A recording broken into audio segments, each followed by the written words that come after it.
Because I could not stop for death, he kindly stopped for me. Emily Dickinson opens with a contradiction. Death as gentle. Let's unravel this eerie ride into eternity. Death is personified. Not a villain, but a gentleman, civil, patient, kind. He arrives unhurried and you, unprepared. He waits, not with a scythe, but with grace. It's unsettling and beautiful. The carriage holds three, the speaker, death and immortality.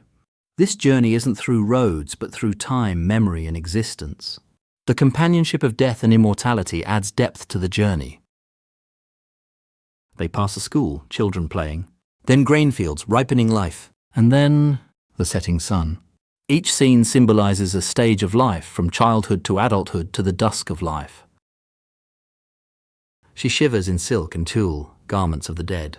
It's not just dusk, it's death creeping in. The chill signifies death's presence, capturing the transition from life to death. It's a grave, but Dickinson calls it a house, because death isn't a tomb, it's a threshold. This perspective offers a comforting view of mortality, portraying death as a passage, not an end. In death, time bends. Past, present, and eternity blur. This is no end. It's something timeless. Death is reimagined as a presence, not a monster, suggesting peace and continuity. She reimagines death not as a monster, but a presence. One that waits and one day rides with you. Because I could not stop for death. It's not a choice. He stops for all of us. In Dickinson's hands, death becomes poetic, kind.